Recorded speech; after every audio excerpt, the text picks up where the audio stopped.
Ladies and gentlemen, welcome back to the other side of the corner. Welcome to your match review, post-match reaction. Chelsea 2, Bournemouth 2. More points dropped, and once again, the story that's been the case this season all along, and in fact, in this 5 winless games, is we don't take advantage of our chances. We don't. Once again, in this match, just like the Fulham game, just like the Crystal Palace game in recent times, halftime the game should have been our way. We should be minimum 2-3-0 up, and it's a different case than at halftime. We keep the opposition too interested. I said it before the match. Every game is like going to be a war. Every match is going to be like a war. Every opposition, they have something to fight for. Bournemouth wanted to go level points with us. Once again, we don't take our opportunities in the first half. Clear-cut, good opportunities for Nicholas Jackson. This is why I keep harping on about, ladies and gentlemen, that squad building. A lot of people blaming Enzo Maresca. Now, I'm not saying that he's blameless. He's there to be blamed. But today, what are we really going to be asking him for? He had the right lineup. The lineup, can anyone disagree? That's the lineup that I said to go with in the preview. Romeo Lavia back. Have him with Enzo Fernandez. Caicedo on the right side. Off the ball, defending on the right side, on the ball, coming to midfield. Madueke is starting. Sancho. Jackson up front. Cole Palmer. The lineup was exactly what we wanted. Acheampong. First half, people complain about Enzo Maresca being found out. But found out about what? First half, we should have been 3-0 up, 2-3-0 up. Where was the found out conversation back then? This is the problem. When you have so many kids in the team, there's no adults to give that mentality that, guys, let's ride this through and let's come back. Once we went to the halftime 1-0 up, I'm pretty sure the players, these young players, just felt scared, a bit nervous that we've kept the opposition in, and we did keep the opposition in. The opposition started to feel belief that maybe they can come back into the game. And boy, they came back. Second half was, once again, abysmal second half. And this is where maybe Enzo Maresca can get a little bit of blame. You know, when we were 2-1 down, taking off a defender to Acheampong to bring in Tosin. Bringing in Felix too late. But once again, I can't fully blame Maresca because he doesn't trust Felix. He doesn't trust Nkunku and all of these players. He doesn't trust them. We want to throw another kid at him, Matthias Tel, who doesn't want to come to Chelsea Football Club anyway. Nothing against Matthias Tel. He's a very talented player. But another kid, more kids. Kids learning from kids. Need some adults in this football club, man. Get rid of players that are not part of the full-time squad, that are not part of the long-term project, and start building a squad that can compete in the Premier League. I'm worried. 5 matches, ladies and gentlemen. 5 matches in the Premier League. We've gone winless, and I'm telling you, it is now borderline crisis. It is. All these matches that are going to happen in January with the transfer window open and players seemingly wanting to leave. Look at what Renato Veiga is doing. What an absolute nonsense. Renato Veiga treating Chelsea Football Club like a stepping stone. Let me go out on a loan for 6 months, play CB there, and then I'm going to come back, promise you, and we'll play for you. I'm not going to play as a CB for us. I'm sorry. Nkunku doesn't want to be here. Joao Felix only got some petty minutes right at the end. A manager never wanted Joao Felix. Now, you can sit there and go, I've given up. I've put out a poll in my watch-along. 500 people voted. More than 50% are already fed up of Enzo Maresca. The same Enzo Maresca that was helping us win games not that long ago. You can sack managers. We've sacked managers. That's what we do at Chelsea Football Club. Sack managers. And even more so under the new ownership. Sacking managers is their thing.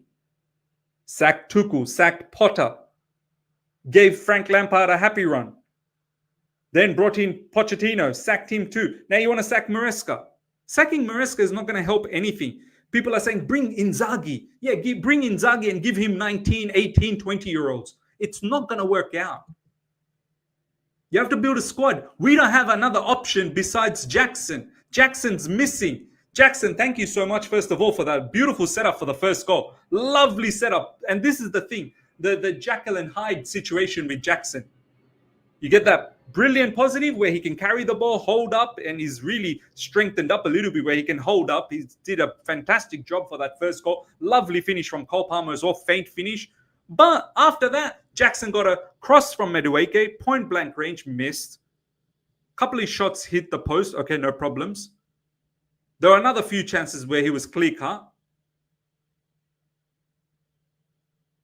Needs to finish. Needs to finish. But we don't have an option. The next option is Guiu, who's a kid. And he wasn't brought on.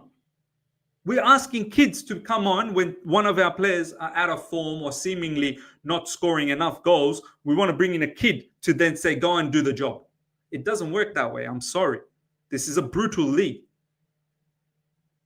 Second half, thank you to Reece James. If it wasn't for Reece James's free kick, we were dead. Reece James saved us. And Reece James is not going to be able to save us all the time. God knows how long he's going to be available for. Second half, we capitulated.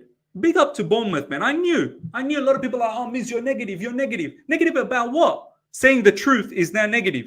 I knew this was going to be a difficult game. And don't forget, this is a Bournemouth team that does not have strikers up front. Both of their strikers injured long term. A depleted Bournemouth team, and look at the way they played. They pressed, they built up strong. We took care of them in the first half. Don't get me wrong. We played really good in the first half. But we capitulated in the second half. We gave them belief. We have this transfer window. Let's get rid of players that are not needed. And let's bring in one or two, at least two, to help Enzo Maresca out. Or else, I'm telling you, every match in this transfer window is going to be difficult. And then by the time this transfer window is out, by the time the February fixtures come out, we're going to struggle. Man City, there was a point. Man City, they were leading 2-0. They ended up being 2-0. There was a point where they were in front of us. The same Man City that was struggling.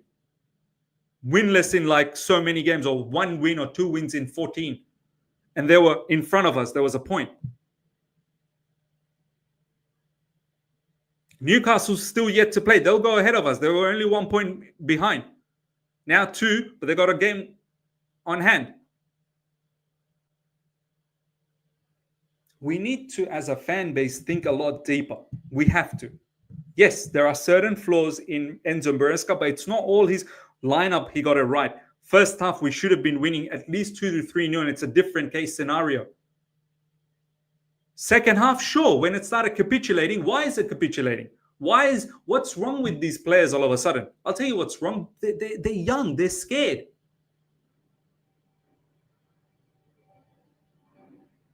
Yes, Enzo Maresca can be blamed for the subs. Utilize some of these players, but he doesn't. What can you do when he doesn't trust them? What can you do? What can you do? What can you do? Ladies and gentlemen, let me know your thoughts. We're in some form of a crisis now, man. I'm not even going to lie. Winless in 5, that's not good. That's not good. But I'm sick and tired of focusing too much on the manager anymore. I'm sick and tired of it.